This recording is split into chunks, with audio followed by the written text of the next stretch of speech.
Have you ever wondered why so many snow skiers have knee problems?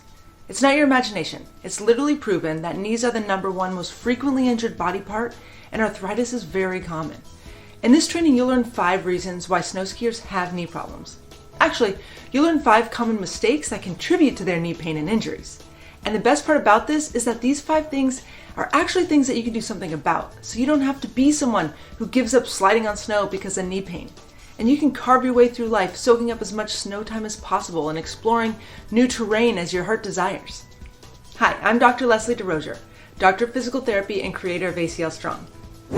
I've helped thousands of people overcome knee problems to keep doing the sports they love, even when they thought that there was nothing that could be done. First thing, it's important to point out that there are 2 categories of knee problems. There are acute or sudden injuries, and then there are chronic or degenerative conditions. Snow skiers deal with both of these. The risk of acute injury and twisting your knee during a fall is very high, but also the development of arthritis or joint breakdown over time is very common as well. So pay attention here, and you might learn something that can help your knees last longer on the mountain. So let's get into the 5 common mistakes that you might be making. Number 1, how many skiers and snowboarders do you see warming up at the base of the mountain? Not many. Here's the problem with not taking your body through a quick dynamic warm-up. You're more likely to strain a muscle, like pulling your hamstring or your hip flexor, or your lower back might spasm, and that will definitely impact the rest of your day or your season. A good warm-up helps to lubricate your joints and get blood flowing, and improve the extensibility of your tissues so that they don't overstretch as easily. It also helps to activate or wake up the important muscles that help prevent you from getting hurt.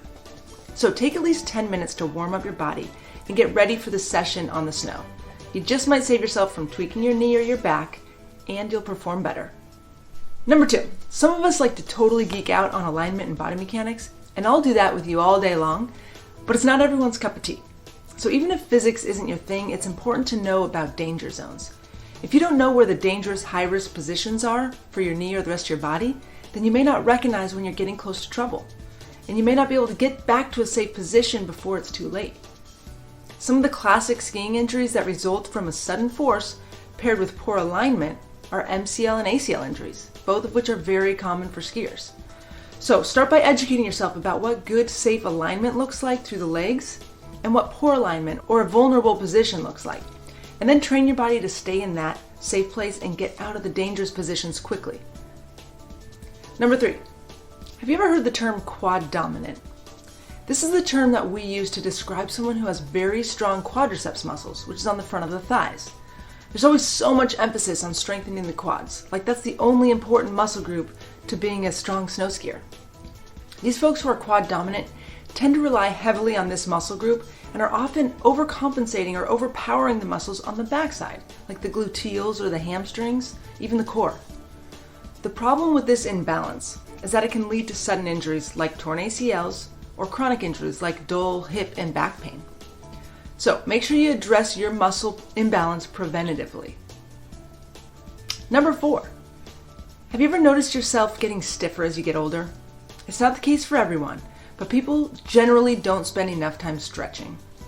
We spend a lot of time driving, sitting, using a computer, looking at our phones. Even skiing tends to put us in a forward flexed or rounded position. If we don't counter that by spending some time extending or lengthening, then the tissues adaptively shorten. So you're lacking flexibility, and that means that you aren't distributing force over a large enough area, which leads to compensations and overuse. Hip, knee, and lower back problems are often a direct result. So put a little more effort into stretching at least 2 days per week. And number 5, you may not think you're weak, but you probably are weak somewhere. I can find a weak spot in even the most elite athletes because I know where to look. There's certain planes of motion, and there's certain muscle groups that tend to get neglected. And athletes are really good at covering up their weaknesses. The deep hip stabilizing muscles, including the gluteus medius, control movement of the pelvis and the leg. And strengthening these muscles is one step to the process. And then really learning to control the muscles with a movement is another step. So I want you to really understand that. Strengthening the hip muscles is one step to the process. And really learning to control the muscles or the movement is another step. So sometimes you have really good strength, but you just need to learn control. And that's when you can reduce excessive force on the knee and throughout the limb. Things like patellar tendonitis, patellofemoral syndrome, IT band syndrome, meniscus tears, arthritis, and even ACL tears happen as a result of poor hip control. So strengthen those hips up with the right exercises the right way, and you'll be in much better condition to do what you love without getting hurt or suffering from pain. You don't have to simply accept the fact that you have or will have knee problems if you're a snow skier. There are plenty of things that you can do to avoid or manage this. Doing the right exercises the right way is the most effective way to protect your knees, reduce pain and stiffness, and ensure that you can ski your way through life. I've seen how life-changing these right exercises can be to help people resolve old problems and feel and move better. I'm Dr. Leslie. Thanks for watching. Take care.